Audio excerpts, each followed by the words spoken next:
اب آگے پھر اسی بات کی تفصیل کے لیے کہ آپ کو پتہ چلے کہ یہ ہدایت کیا ہے، بڑی حیران کن بات دوبارہ کہہ رہے ہیں، وَيُدْخِلُهُمُ الْجَنَّةَ، اور اللہ ان کو داخل کرے گا جنت میں، عرف لہم، جس کی ساری تفصیل اللہ نے ان کے لیے کیا کر دی ہے، بیان کر دی ہے۔ وَإِلَّا ایک بندہ جنت میں جائے، یقین کریے ایسے ہی ہے، کتنی جگہ آپ دیکھ لیں۔ ابھی مثلا میں آپ کو بتا سکتا ہوں، میں اپنا جو میرے پاس موبائل ہے نا، مجھے 100% یقین ہے کہ اس کے 20 ایسے فنکشن ہیں جس کا مجھے ابھی تک پتہ ہی نہیں ہے، میں نے استعمال ہی نہیں کیا، مجھے پتہ ہی نہیں ہے۔ جو میرے پاس موبائل ہے 2 سال سے ہے مثلا، ابھی تک پتہ ہی نہیں ہے کہ یہ بھی ہو سکتا ہے، یہ بھی ہو سکتا ہے۔ خوب جنت بھی اسی طرح ہے، معرفت نہ ہو، پہچان نہ ہو، شناخت نہ ہو، طریقہ کار پتہ نہ ہو تو بندہ کیسے استعمال کر سکتا ہے؟ نہیں استعمال کر سکتا ہے۔ اسی طرح آپ دیکھتے ہیں کتنے لوگ ہیں جن کو خدا نے اسی جہان میں کتنی نعمتیں دی ہیں، وہ ان نعمتوں سے استفادہ کرنے کی صلاحیت ہی نہیں رکھتے۔ اس آیت میں خدا کریم فرما رہا ہے کہ نہ یہ خیال کریں کہ یہ جو ابھی ابتدائی حالت میں شہید ہو گئے ہیں، ان کے تو کام ہی پورے نہیں ہوئے ہیں، ان کی تو تعلیم ہی پوری نہیں ہوئی، ہدایت ہی پوری نہیں ہوئی، سمجھ ہی پوری نہیں ہوئی، ابھی ابتدائی عمر میں۔ یقیناً آپ جانتے ہیں کہ یہ جب جنگیں ہوتی ہیں تو جنگوں میں زیادہ تر جوانوں کا کام ہے، بزرگوں کا کام تھوڑا ہی ہوتا ہے۔ زیادہ تر کیا ہوتی ہے، رینج 20 سے لے کر 40 کے درمیان یہی رینج ہوتی ہے جنگوں میں شرکت کرنے کی۔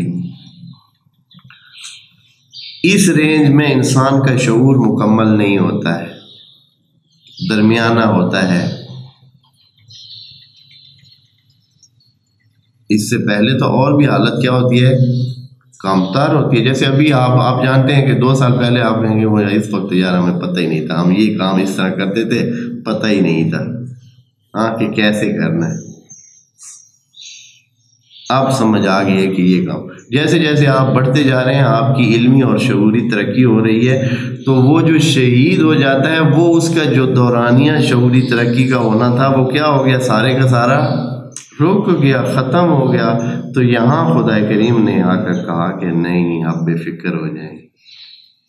اس راستے میں جو شہید ہوگا ہم اس کا سارا دھیان کریں گے اور ساری چیزیں بتائیں گے اور سب کچھ اس کی اصلاح کر کے دیں گے۔ بعد میں وَيُدْخِلُهُمُ الْجَنَّةَ عَرَّفَهَا لَهُمْ، جو خدا کریم نے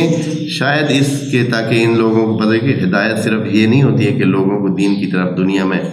بتایا جائے، بلکہ ہدایت تعلیم ہوتی ہے۔ اس آیت کے آخر میں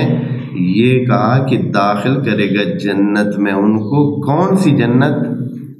عرفہا لہم، جس کی تعریف، جس کی وضاحت، جس کی سارے اونچ نیچ جو ہے نا خدا کریم نے ان کو بتا دی۔ اور جب خدا کریم کسی کو یہ تعلیم دے دے گا تو جتنی موجیں ان کی جنت میں ہوں گی اور کسی کی بھی نہیں ہوں گی، باقی تو استفادہ ہی نہیں کر سکیں گے جنت سے اس طرح جس طرح کے یہ لوگ کریں گے جن کو خدا کریم باقاعدہ جنت میں رہنے کی تعلیم دے دے گا۔ باقی تو زیادہ تر ایسے ہی عوام ہی ہوں گے جو کیا ڈیمانڈ کریں گے، یہی عام چیزیں جو کہ کھانا پینا، رہنا اور اسی طرح کی چیزوں کی ڈیمانڈ ہے۔